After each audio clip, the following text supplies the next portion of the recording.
Jack here and welcome to episode 77 of The Road to Glory, here with FC United and Manchester. Hopefully you guys are good. Since the last episode we've had a few league fixtures to tell you guys about. Our last game was against Manchester United. Since the Man U game, played 3, won 1, drawn 2. We retain our unbeaten run of, I think it's like 13 matches now in the Premier League, which is good, and 15 in all competitions. Obviously, drawing a few too many, but we've not done too shabbily. Looking at the Newcastle game, a really good comeback by the lads. A first half hat-trick by Troy Warner was enough to get us the important 3 points. Having gone a goal down after 11 minutes, as you can imagine, I was pretty nervous. However, Troy Warner, the American lad playing as the left inside forward for us, really came up big. Obviously, he came in for £10 million on the last day of the transfer window in September time, around that. Kind of a few games into the season. Since then, he's kind of been a good option as a rotation player, a player who I can bring on off the bench and really hoof the ball up to. But in this game, he really showed some worth, and as you can see, involved with the play from the build-up, and then we work it up the field, and it was just a really well-worked goal in the end by everyone involved. I think it actually got like a rebound to him. But still, lurking there, he was an integral part of the build-up, and to grab that goal was good for his confidence. Looking at the stats, we were in complete control. Newcastle are really a struggling championship side at the moment, and so I was expecting us to win, so when we went a goal down, I was a little bit nervous. However, Warner obviously came up big for us. He got his hat-trick, capped it off with a penalty in the 40th minute. Good play by him for a half-an-hour hat-trick. And that was really, I was hoping that we were going to kind of continue in that vein of form going forward. So our next game was against Fulham. Disappointing 1-1 draw in the end. A game which on the face of it we probably deserved to win. Our main kind of downfall was not creating enough clear-cut opportunities and not doing enough with the ball when we had it. We dilly-dallied with the ball a little bit too much. Still, good to see Shane Barney get on the score sheet. Josimar scored a bit of a free cone goal from his own goal. But 1-1, it's not unbeaten. It keeps us unbeaten. It's tough to go to Craven Cottage some days, so I'm happy with that. And the final result of this kind of sequence was against Spurs, 1-1 draw. We actually took a lead in this game, however, we did get pegged back, and then we had to hold firm for the last 25 minutes, which we did do, and it's an important point at the end of the day. So what those fixtures do to the league table, we see ourselves slip into 5th place, which isn't really kind of surprising. Man City played a few of their games in hand. If they win their next 2 games in hand, they will go 8 points clear of us. We've kind of slipped off the pace of Man United and Chelsea. Spurs are still not completely out of the realms of possibility for us to kind of catch up with, but I really want to kind of build upon and maintain this kind of 5 points gap we have to West Ham, and then 10 points gap we have to 7th, who are Liverpool. So that's going to be important for us. Today's fixture is QPR in the FA Cup 5th round. Obviously, kind of an exciting tie for us. And we've actually got the draw for the next round of the FA Cup now. So let's see who we get drawn against in this game. Let's see. Got the automatic draw on for extra tension. Give us Bradford. That would be a good. Okay. I don't want one of the big. I don't want that game. Man U. Put Man U there. We're going to get Man U. We always get Man U in the cup. Okay. Who's left? Reading or Fulham. I would have taken that if you'd offered me it as a potential draw, to be honest. But that said, we've still got to beat QPR today, and that's not going to be easy. QPR, I think we've drawn and beaten them in the last in kind of the 2 appearances we've had against them this year. But before we get into that, there's a few transfers to tell you about that I brought in at the end of the month. Starting things off, we have Leonardo Testa, a 15-year-old Italian centre mid, a very good player, going to come big for us, I think. Good to get these kind of guys, this kind of player into the squad, and hopefully he can develop into a bit of a wonder kid. He's only come in for 180k, which isn't too bad considering I actually had to pay for him. He made 4 first-team appearances for FC Basel this season as well in Switzerland. Only averaging a rating of 5.9. I feel as if they've kind of tried to play him too early. He's going to come to us, he's going to get reserve team football for a year or two, then go out on loan.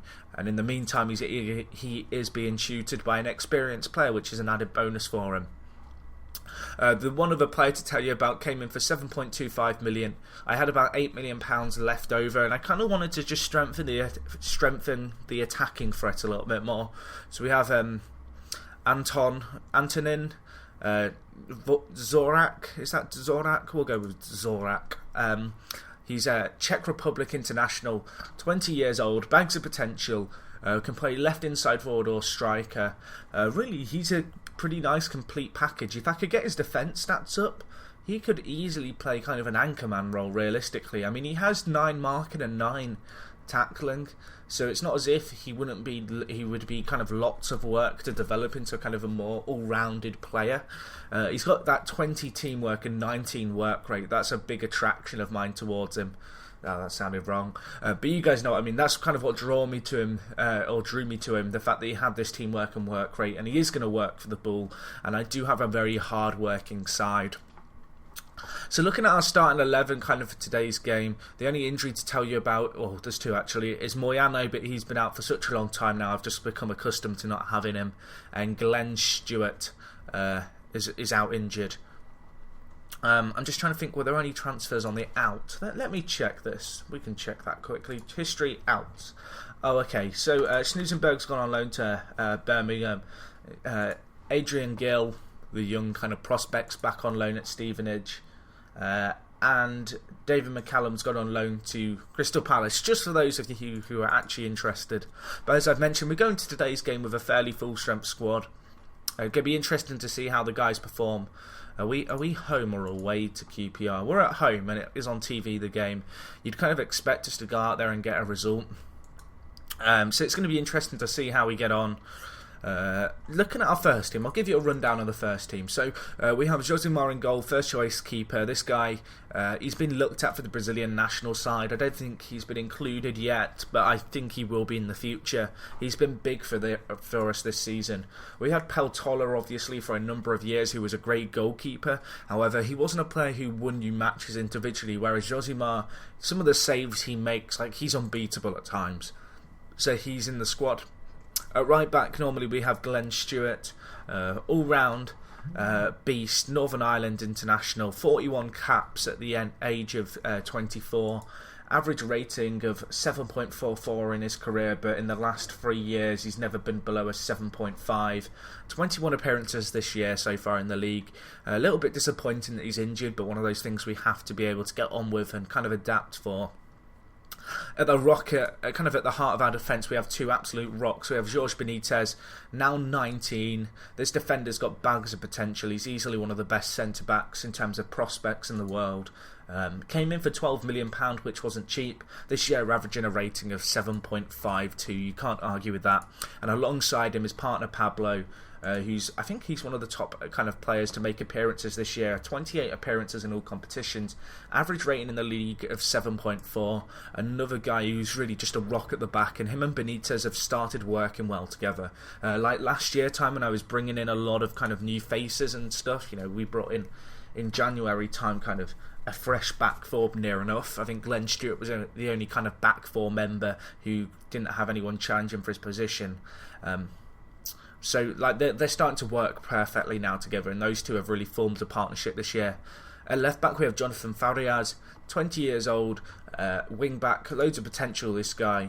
A bit of a decline this year, but that is due to his injury. He was out for 3 months with a torn hamstring, which really has kind of hurt his progress as a player and kind of stopped him from being able to develop into the kind of player he could have been. I mean, he's still 20. I talk about it as if his career is over. He has got plenty of time to step up his game, and he's a very good player for us. The anchorman role, we had Mohamed Abou here for many years. With him going out, it was time for Sergej Samper to come in. This guy, great potential. in real life, that is. He's a prospect at the Barcelona Academy. He's been training with the first team, I think, from the age of 16, and he's kind of tipped to be the next kind of Xavi Alonso, Busquets, kind of deep line playmaker kind of player, someone who can win the ball and then play it out and really dictate the tempo of a game and pick out the passes. 18 passing, 19 creativity. I mean, you can see his stats, he's superb. Great teamwork and work rate as well, which is really good, and that's kind of typical of our team, especially in the outfield positions. As centre mid, playing ahead of Sergei Samper, we have Bocau, 18 team work, 14 work rate, as I said. Great passing, great creativity as well. Bocau is a bit more of a kind of well-rounded off player compared to Samper. Doesn't have the pace of Samper, but then doesn't quite have the defensive attributes, although, to be honest, Bocau is probably the best player in the squad. Can't be underestimated how good this guy is. 16 caps for Brazil at the age of 24. Although that sounds quite old, Brazil as a team, it's very hard to break into their national team, and he did so while he was still playing in the Brazilian Premier League, Sao Paulo, which is pretty uncommon. So far this year, 24 appearances, 7.4 free rating, very good player for us. And partnering him, we have another kind of beast. This guy, Courtois, fantastic player, so fast, so agile, probably has the stats of more of a winger or attacking midfielder. However, this year he's been playing centre mid in the workhorse role that I kind of made for him, chasing the ball like a rabid horse. He's just going to chase it, he's like a badger. He just doesn't give a shit. He's going to run and hound the opposition midfielders. He's not going to let them have any time on the ball. If they've got centre-backs, the opposition, who really want to play the ball out and pick their passes, he's not going to give them time to do so, and he's a great player for us. And he contributes a lot in the attacking phases of play. 6 assists, 5 goals, average rating of 7.3 since he came in. Came in for 12.5 million. Not the cheapest player ever, but he's starting to repay us now. At right attacking mid, Barbosa, 19-year-old Brazilian, all-round beast. This guy just really well-rounded off stats. I can't argue with his ability. Came in for 15 million there or thereabouts last season. Only got 8 goals and 7 assists in 29 games. So far this year, he's got more goals. He's closing in on his assists from last year, and he's only made 21 appearances this year. So I'm looking forward to seeing how he gets on. We have Antonin Zorak, the left attacking mid slash striker role from the Czech Republic. This guy's a new face in the team. It's going to take him a while just to kind of get used to playing alongside his new kind of partners in Barbosa and Barney. Paid £7.25 million for him. Quite a lot to shift out for this player, but I do feel as if he's got plenty of potential. Still only 20. Adds a bit more strength to our first team, and also the fact that he has 20 teamwork and 19 work rate just really stands out to me. He's going to work his socks off on that left wing, which is good to see. At the lone forward role, we do have Shane Barney, great player for us. He's been at the club, as you guys know who follow the series. This guy's been at the club for now 6 years. This is his 6th year at the club. In that time, he's made all kinds of records. He currently holds the record for most league goals for FC United and Manchester. He's actually made 2 appearances for England, scoring 4 goals. His stats don't really reflect how good he really is. He's one of these players who he just seems to perform, and that's what you need in a hard-working lone forward who's playing with 2 wingers either side of him. So that's kind of the first team. A few honourable mentions. Felipe Mendes, 15-year-old goalkeeper, great player for us, second choice keeper in the squad. Looking forward to seeing how he develops. Arfazinho, 22-year-old Brazilian prospect. He's a very good centre-back, but he is just kept out of the squad by our kind of, I guess, really strong back four that we have. We have João Jose, the 18-year-old, again another prospect, Brazilian, very good player for us. Probably loan him out next year just to get him some first team experience, but at the moment he sits on the bench for us. He's a very good player. He's kind of a bit of a target man, however he has a bit of everything in his game, and I'm looking forward to seeing how he develops. We have Troy Warner, the USA player. This guy's not really improved that much. In fact, I think he's been slightly on the decline since he came to England. We paid £10 million for him, which sounds like a lot. However, what he offers in terms of just being a really big aerial presence, he has really good strength and really good mentals for kind of a target man. He's the kind of guy who you can chuck on with not long left and he's going to win the ball for you and score a few goals. And also the fact he can play any attacking midfield role lends himself perfectly as kind of a super sub. Of course, he got a hat-trick against Newcastle a few games ago, so he has some goals in him as well. Moyano's had a tough season this year. He's been injured a lot, but this guy, I kind of tip him to be a really good centre attacking mid or centre mid. Kind of feel like his all-rounded stats kind of lend him well to that. And he's kind of the complete package. He could pretty much play anywhere on the park and play decently for you. Then Pedro Porro, 4.5-star potential, this guy. Great little attacking midfielder, 18 years old. Not worth a lot, but certainly a player to look out for in the future. They're kind of the main players in the first team who get a game, who you may not be familiar with. Looking at our reserves, we do have a few players in the reserves to tell you about. Okay, so we have Leonardo Testa, the 15-year-old who came in January. We have Gordon Doyle, Celtic's 15-year-old who I piked. I think he came in for something like 825k for this guy. He's 15. He's not 16 for another 6 months, so he's an incredibly young player. 5 under-21 appearances for Scotland as well. I mean, he's got years in him, that guy, to really develop. Yoan Carey, big target man, Irish international at youth level. I wouldn't be surprised to see this guy breaking into their first team soon. Going to be loaning him out next year so he can really get some higher level first team experience. But this guy's got bags of potential. A big player for us, and I'm hoping he'll develop into a real superstar. We have Cascar, the Brazilian beast. This guy, great forward, not improving amazingly this year, unfortunately, but still a player who has plenty of time to kind of develop, hone his game, and really kind of become a better player overall for it. But anyway, that's a general overview of our squad. Let's get straight into today's game. It's QPR in the FA Cup. It's not going to be easy. Fulham v Reading game is just being played. Who are we going to get in the next round if we win? I can't tell you because we've been teleported straight into this. Oh well, it finished 1-1, so I still can't tell you. But no, we'll see how we get on today. I think I'm just going to go with this squad. It's pretty full strength. Barbosa's not 100% match fit, so I'll start João Jose out there. The youngster, he's a good youngster, João Jose. He's one of these players I'm not afraid to stick on. I kind of have faith in him to play well, even when he comes on, despite his age. No milestones for us, but we'll see how we get on. Pablo being our key player for this game. We'll see. We're at home, QPR. You'd expect us to go out and win. It'd be nice if we could get to the 6th round of the FA Cup, although it's not going to be easy. Last year, Southampton won the FA Cup, which really shows how a team that isn't one of the strongest in terms of the league position or anything can still, really turn up on the day and win the tournament. And they've just scored, and I'm in 3D pitch view. Let me sort that out for you, because I know. Oh god, what have I clicked? I've clicked a sponsor board, and now you can see I'm uploading a video. Right, I'll have to cut that out. I'll just have a black screen there. There's the goal for you guys. I apologise for that. The disadvantages of playing in windowed mode are that if you click the sponsor board, it just pops up with the websites. I need to disable that. You can disable that in the options. Boccal, bury that. Goal! Boccal, 1-1. 13 minutes in, we're looking in control of the game. Looking at the stats, it looks like QPR kind of just had one lucky break. Great little work by Boccal there to win the ball, intercepting the pass, reading the opportunity, pressing high up the field and grabbing the goal for us. Good start to the game. I mean, the goal being conceded wasn't ideal, but to peg them back almost immediately is good to see. And we'll see how we can get on here. We'll see. Boccal to Courtois, great little intricate play there, but we have lost it. We've got to get men back now.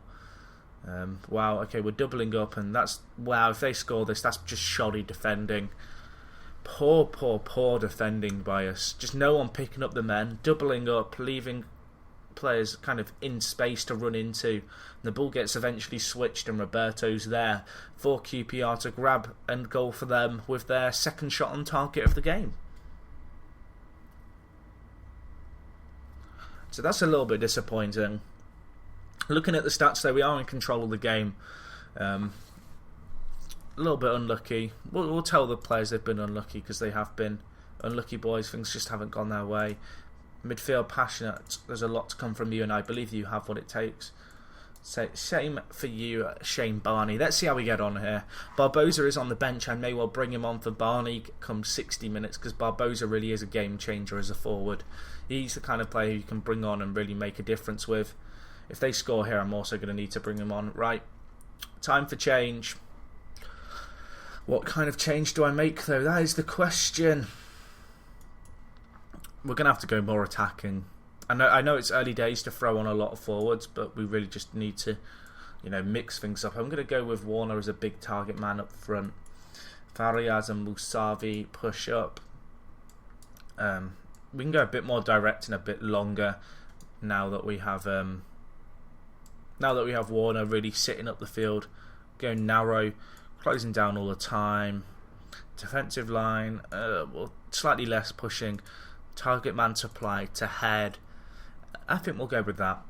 We're going to need to throw men. For fuck's sake, if I just clicked it again, I'm sorry guys, I don't even know how I managed to click it then. I had the menu up, my clicking just fails. There's going to be more black screens than gameplay during this match. At the rate I'm going of clicking these bloody sponsor things around the edge. I've never even done it in an episode before, and I've done it twice today. I'm going crazy. Game is looking slow paced, and we need goals. Tactics. I'm clicking tactics, and it takes 5 minutes for it to come up. Please fix that, SI. It's really annoying. Right, time to throw men forward.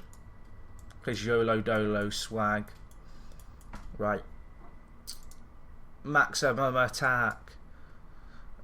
We basically need to just get the ball up the field as much as we can and get the possession of the ball. And go all out attack. Hard tackling. Defensive line push all the way. Look at those beautiful sliders. Look at the contrast. Just dragging them all to the end. We're going to need a goal here. We're hoping for a miracle. It's not going to come our way. Which is annoying because we've kind of lost against the run of play here looking at the stats. This is happening well too much. Seems to happen every other game that I live com that we play really well, but we just don't close out the game. Losing in the 5th round is not ideal. It's not what I wanted.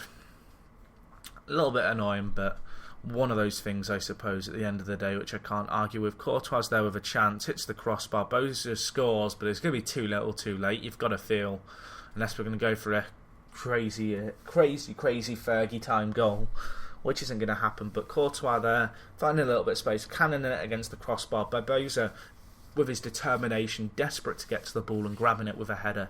But no, that's going to be too late now, I think. That's going to be the game, which is disappointing and hard to take because we have been the better team. And yeah, we lose. It's unlucky, boys. It just wasn't our day. I mean, we were all over them. We really were. We just didn't create enough clean-cut opportunities, which is annoying, to say the least. But one of those things, guys, what are you going to do? There's not a lot I can do, I suppose, really. Yeah, disappointed. I don't know really what to say. I guess we now have to focus on the league, and like getting that lead over the teams behind us. But we'll see how things go. It's not going to be easy, but I have faith in my boys to hopefully close out that 5th place position. But anyway, guys, as always, I hope you enjoyed. Give the video a cheeky like if you enjoyed, as I've already mentioned. Leave a comment if you've got anything with regards to the series. Would you have done anything different there, chasing QPR with 30 minutes left, or was I just a little bit unlucky? I kind of feel like there wasn't a lot more I would have done differently upon reflection, and that it was just bad luck.